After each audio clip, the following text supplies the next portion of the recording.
Welcome to Real Estate Coaching Radio, starring award-winning real estate coaches and #1 international best-selling authors, Tim and Julie Harris. Real Estate Coaching Radio is the nation's #1 daily radio show for realtors who demand authentic, real-time coaching.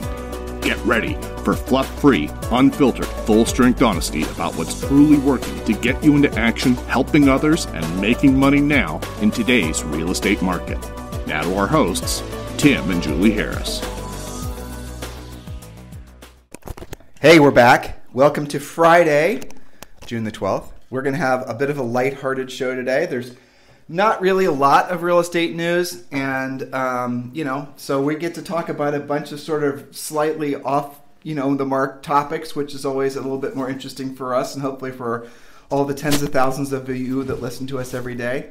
Actually, I was going to share these stats with you guys yesterday, so I'm going to share them with you now. Did I read this to them yesterday? Talking about, I did. Okay, I did. At the end of the podcast. Oh, I did. That's right. So if you didn't listen to the end of the podcast yesterday, I shared with you a lot of, I think, really amazing numbers about how the big brokerages have grown or not grown in the last 12 months.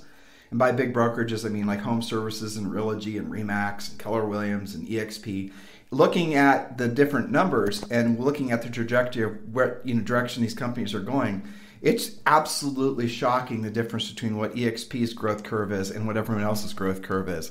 And in case you're not clear, which I had somebody tell us yesterday that they were not clear. I know. Julie and I are with EXP, and if you want to join our EXP group, you certainly can. I encourage you to contact us. I figured by now some of you guys would have read between the lines when we talk about EXP that we're definitely associated with EXP. We're doing a podcast and we have a coaching business, and they don't necessarily understand that, yes, actively licensed, got to put my license somewhere too. That's right. And so, yeah, all of those things are true. Right. So if you guys want to talk with us about joining our EXP family, just text me directly at 512-758-0206.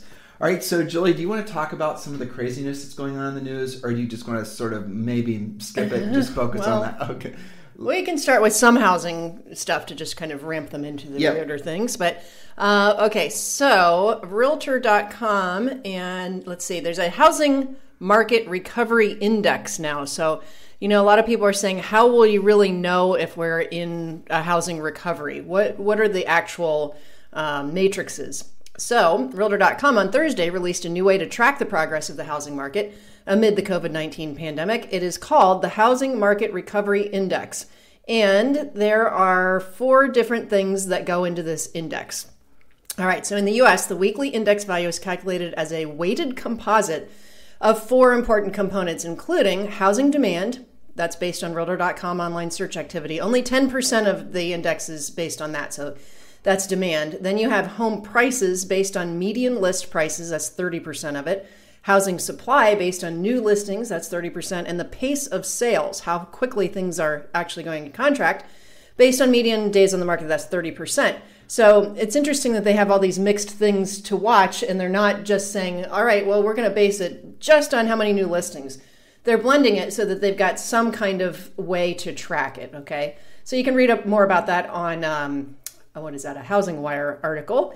And generally, things are coming back pretty well. But of course, you all know that we are still lacking a lot of inventory, and that percentage of the index is dragging it down, as you would expect. And there was a report, and we did share it with you guys first. What company was it that did that report that they're predicting there'd be nationwide depreciation in home values? CoreLogic, I think. CoreLogic, yeah. And we talked about that last week. Or maybe it was earlier this week. I don't know. We do podcasts every day. They all sort of blend. Yes. But the moral of the story was CoreLogic was expecting for only the third time in U.S. history that there was going to be a drop in home values next year. Their prediction of home value drop was only 2%. But for people, you guys listening, who have only known real estate sales during a time when values were always going up, that's going to mean you're going to need to learn how to adjust, because you're going to be walking into sellers' listing appointments where their expectations for what the price will be is based on old information. And also buyers, you're going to have to deal with buyers who are basically fearful of catching a falling knife. This is the reason all of you guys need to go into frankly panic mode and get your skills on, because we're entering into a very defined skills-based market and leaving with reckless abandon a relationships-based market. Julie, can you explain what that means? Yeah, well, so you're going to have to explain some of these pricing statistics. And you're going to have to explain why maybe it's not a great idea to base your pricing on, Austin, for example, had a great run of, what has it been, between 5 and 12% quote appreciation per year for like a decade.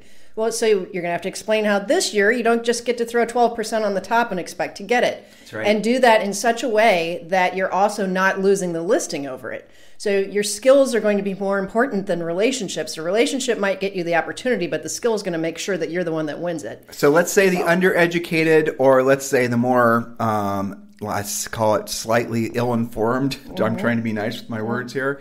Agent will not tell the seller what the reality is of the pricing just to get the listing. And so during this, transition from the old market to the new market, you guys are going to have to learn how to have nuanced approaches and conversations with sellers so that you, to Julie's point, don't end up, essentially having to buy the listing to get the listing. And at the same time, you don't make the seller think you don't believe in the house. That's what all sellers say when you don't get a listing because you are being overly, maybe you thought the hill you were going to die on was, I'm not going to take the listing because the seller wouldn't list it at my price. And if you guys ever hear that, or if you ever think that, you are absolutely making a colossal mistake. There is no your price, okay? That's just your ego. And I see this happen all the time, especially inexperienced agents, where they'll just take the sanctimonious, holier-than-thou approach.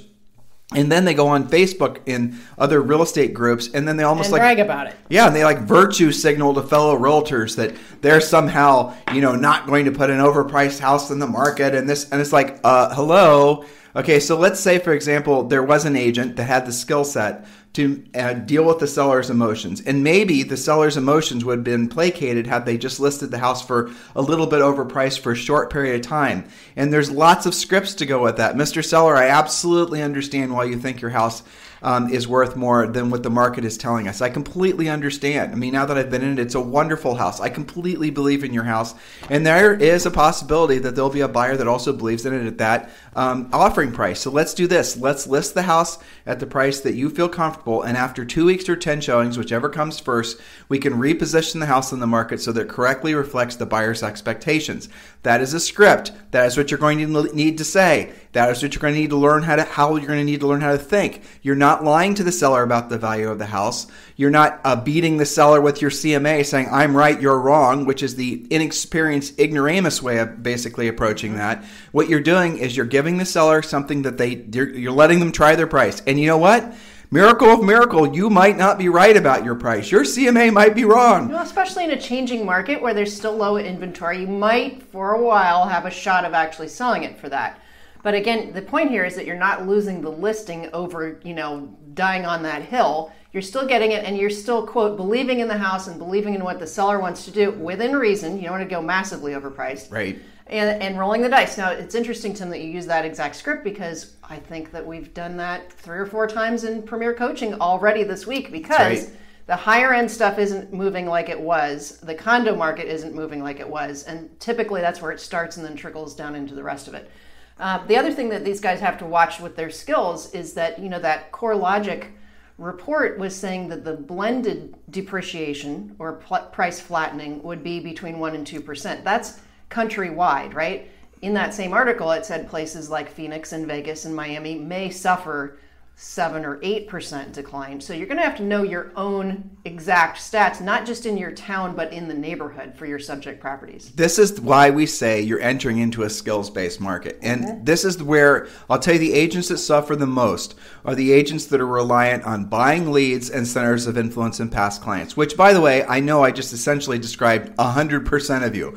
Because most of you guys listening have only come up in the real estate industry since essentially it was a seller's market. In a seller's market, guys, the relationship is what matters. If you know the seller or if you get a referral towards the seller, you're going to get the business. In a market like what we're entering into, you might have the relationship that might send you the referral, but the seller won't list with you because you don't have the skill set. They're going to sense your lack of professionalism because you're not going to have a pre-listing pack. You're not going to have known how to pre-qualify them. Ask the seller's motivation. Ask all the things we teach you how to do to have a skills-based business. I'm going to tell you guys a true story. I could actually read this. This was texted to me by one of our an agent who's probably the number one agent in North Carolina.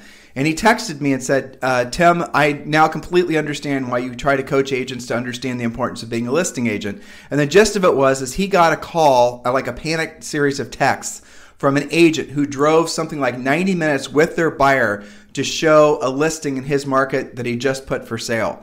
Now, this listing agent got there at 6:30. Buyer's agent got there at 6:30 in the morning. Did not know whether the house was still for sale. Did not call him ahead of time to find out if it was still listed. Did not have a super key that would work to open the lockbox, because the lockboxes don't open up till, I think he said 8 o'clock or something like that. So look at the desperation that buyer's agent had. Whereas had the agent been the listing agent, like my coaching client Chuck was, do you think he would?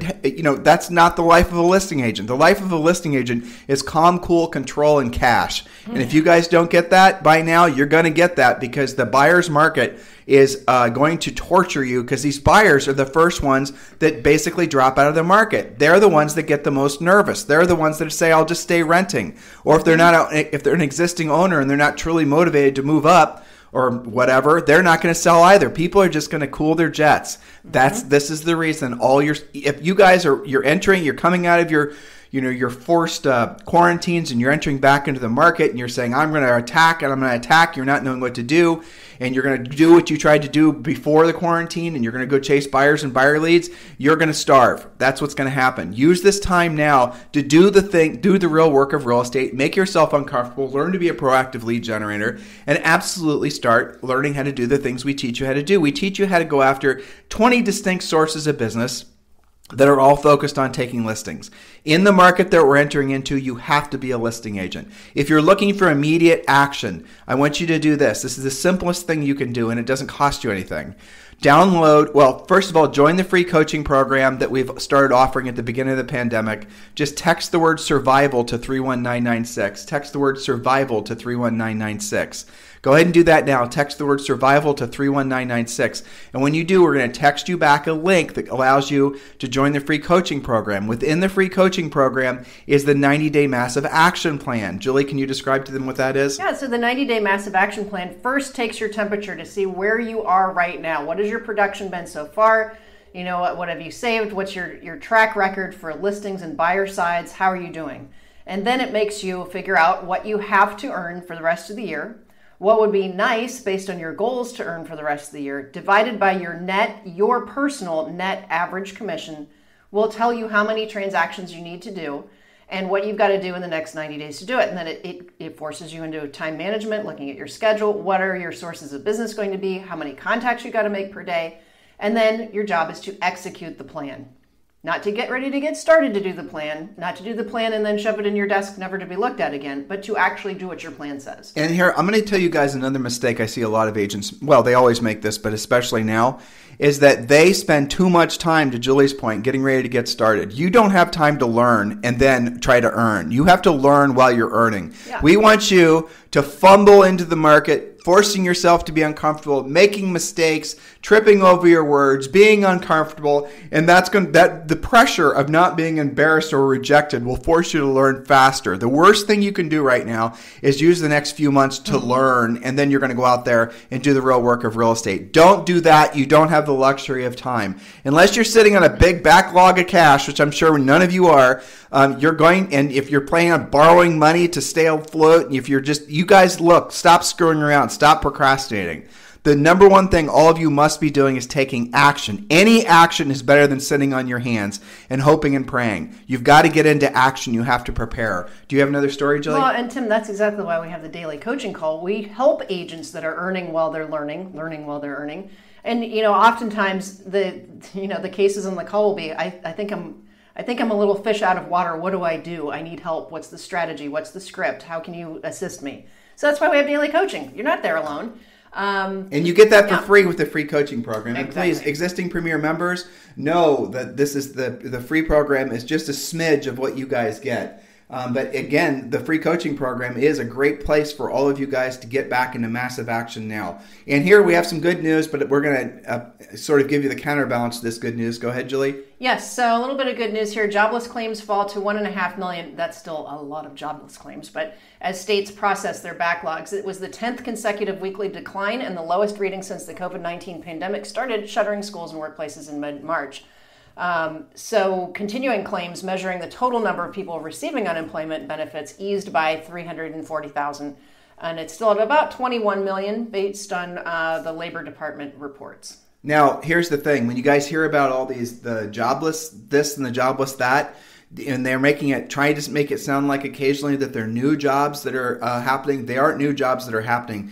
These are just people that are coming back to work. Now, whether those businesses stay in business or whether those jobs stay, relevant and those people don't end up getting canned again, who knows? How many of these people going back to work are so that, frankly, the PPP goes from being a loan to a grant? Who knows? I'm guessing a hell of a lot. It's too soon to tell because it hasn't run its course yet. But, maybe a glimmer of hope. Yes, we're hoping and praying, certainly. But the reality of it is we're going to probably see in the next, quarter or whatnot that the predictions that we're going to see of starting to have a precipitous slowdown in the economy probably will play out. We certainly hope and pray that's not true, but at this point, it does not look like there's going to be anything more than a continuation of a changing market. Julie? That's right. So back to HousingWire for a moment. Home builder challenges vary by state. There's a lot of major obstacles. So one might wonder, if we've got low inventory, why don't the builders just build the daylights out of it and fix our low inventory problem? And I think there are areas where that's happening.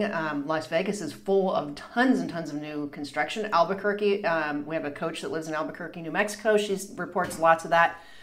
So it really depends on the state. But especially on the East Coast and in California, it's the cost of building, the cost of material. And, one of the things that the builders were reporting in this article is that it's been hard for them to find good labor. Now, here's the flip side again. Is that because of the pandemic, they said, for example, we're starting to see a little bit of a shift there regarding the labor force in the past 60 days. Someone that came to them was laid off from a Marriott hotel as a chief engineer. They came over and worked on the job site. We're seeing this a lot with firefighters because they can't train virtually as a firefighter. So firefighter trainees who can't train right now are going to construction sites. So that's kind of a weird twist of the labor force, but again, that's not going to go on forever. So the builders have several challenges. One is the cost of material has gone up. Secondly, especially on the East Coast, New Jersey is one of the joke there is if you can build in New Jersey, you can build in any state because they have so much red tape to being allowed to build anything. And every town and every county in New Jersey has different rules. So it's just hard to do business there. And that's why we don't have new construction just cropping up everywhere. Is because it's a state-by-state problem. And so, if you are in Miami right now, and Julie and I are looking we're starting to watch different markets around the country like we did back in 06 and 07, thinking about where we're going to buy investment properties.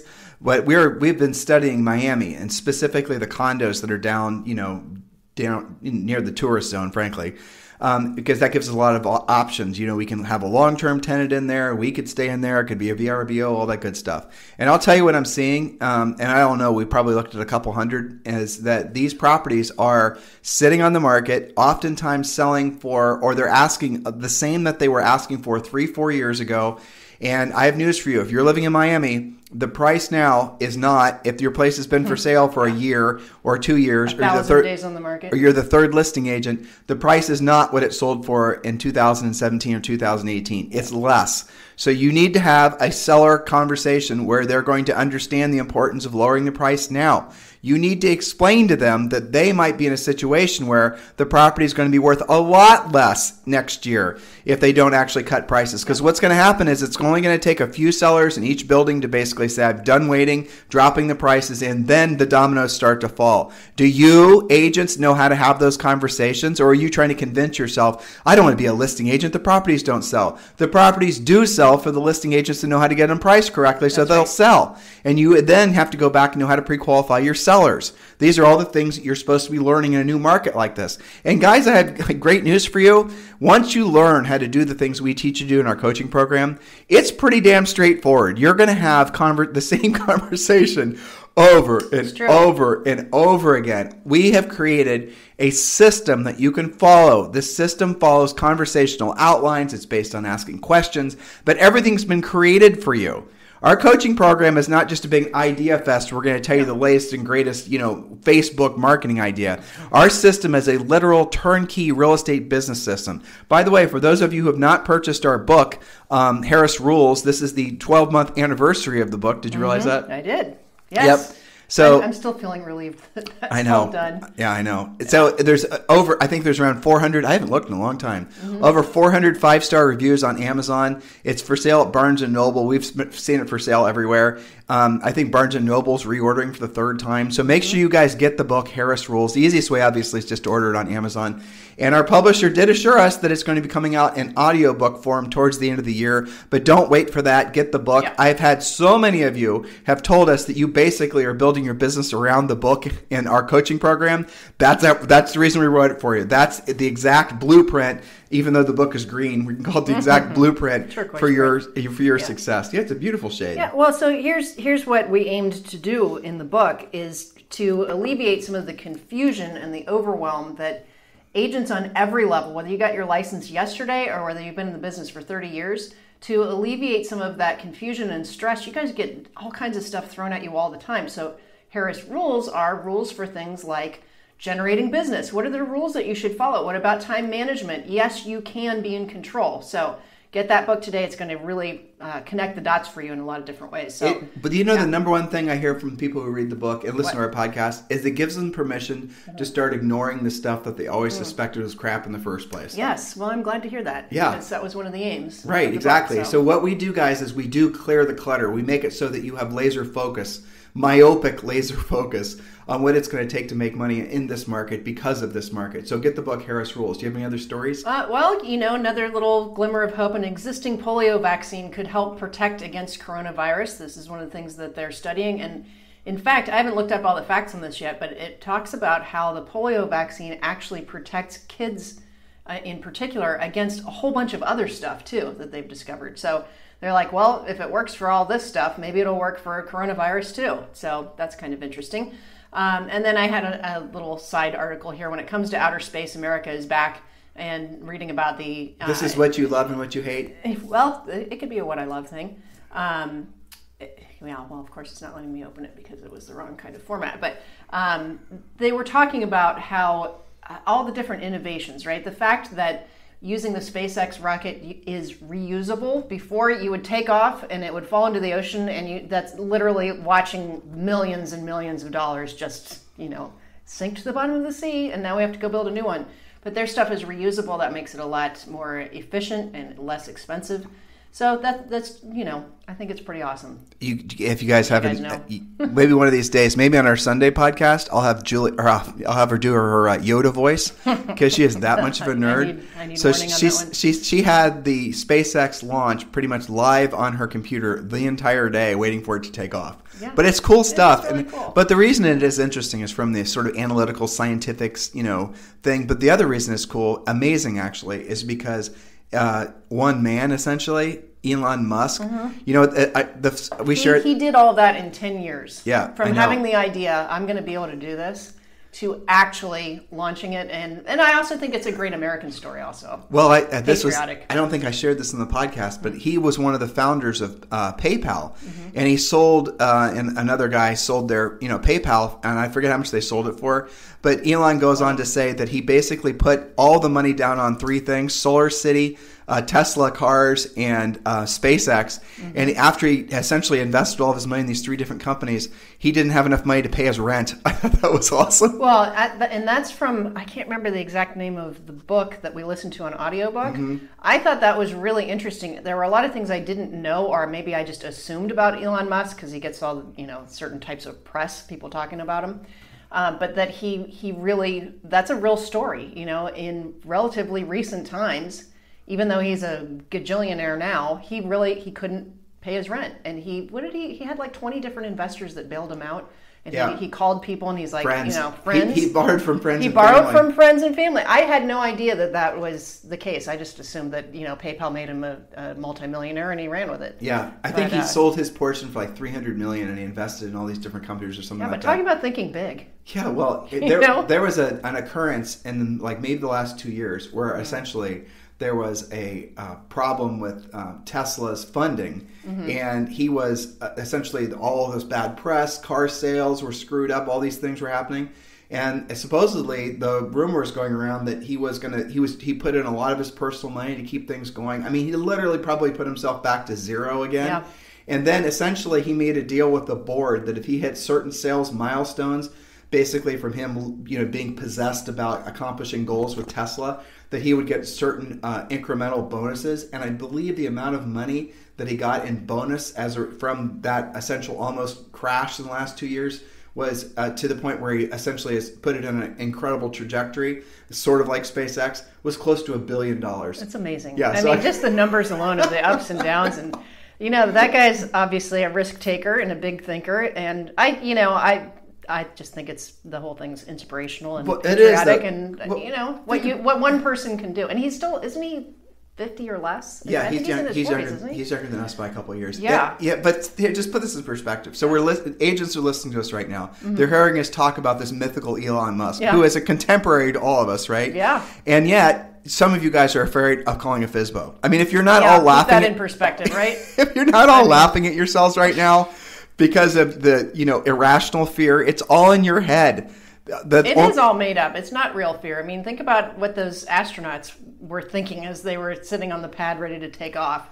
I don't want to call somebody. I'm too scared. Yeah, I know. So anyway, I just think it's good to keep it all in perspective. Hey, so I have here's what I love. Today is the first day Julie could go in and get her hair fixed. And so she's fixed. I don't look like a stray cat anymore. She's been looking like a stray Puerto Rican cat, with 14 different shades, calico. Yes. And so she's finally getting rid of her quarantine hair. Yes. So that's what I love. I'm going out into the wild. And what, under the category of what we love, this is our first weekend in Puerto Rico where everything is not completely and utterly locked down. Yeah. We still have curfews and there's still a 2-week re-entry quarantine if you travel. I think restaurants are allowed to be at 50% now, so they're kind of easing their way towards it, and we'll just see how things go. But it's exciting to be allowed out again. And listeners, listen to what we suggested to you the other day. Go completely media-free. Step away from the news. Do not throw down with either side. Do not get political. There's a lot of crazy out there right now. There is. Listen to the podcast that we did yesterday. I think it'll make a lot of you feel better knowing that you don't have to participate in all the dissension and all the arguing and the bickering and the partisan behavior. Don't do it. Your job and your highest purpose of, certainly all humans' highest purpose, but yours in this capacity as a real estate professional is to be of service to other people. Is that where your mind is? Or is your mind stuck in some other, far off distant place where you feel like you're supposed to be, championing some cause that really doesn't have anything to do with you? So we're not being political. We never will. We're not being partisan. We never will. We're not telling you even what our beliefs are. We never will. Our highest and truest purpose is to be of service to you. And our highest and truest purposes as such is for us to remain neutral on all topics, and maybe, just maybe, you should consider doing the same thing. Don't talk about the drama. Don't associate yourself with the drama. Focus forward on being of service to other people. If you're looking for a modern day representation of how great all of us can be, Elon Musk, okay? And I know some of you have tried to, politicize Elon Musk, but hey, he just freaking sent a rocket ship to the space station, and now he's working on finalizing the essentially what it amounts to a new version of the space shuttle that's going to take humans to the moon and to Mars, okay? So you don't have really any crap that you can toss his way, is what I'm saying, right? All right, guys. You have a fantastic day. Your homework is, if you have not done so yet, text the word survival to 31996 and put the 90-day massive action in place. And if you want to join Julie and I's EXP family, please text me directly at 512-758-0206. Thank you, and have a fantastic day. Anything you want to say to these guys, Julie? Have a great weekend. Get ready for Monday. Going to lather, rinse, repeat, I hope. Listen to our Sunday Listen to our Sunday podcast, guys. We're getting a lot of great feedback on it. So listen to the past ones. They're, I think, intentionally a little bit zany, but some of you guys are really liking our free-flowing style on those podcasts. And if you don't, if it's a little too wacky for you, well, I understand too. God bless. Have a great day. This program has been a presentation by Tim and Julie Harris, Real Estate Coaching. For more information on our real estate coaching and training programs, visit our website at timandjulieharris.com. Remember to tune in weekdays at noon for upcoming shows, and until next time, thank you for listening to Real Estate Coaching Radio with Tim and Julie Harris. This podcast is a part of the C-Suite Radio Network. For more top business podcasts, visit c-suiteradio.com.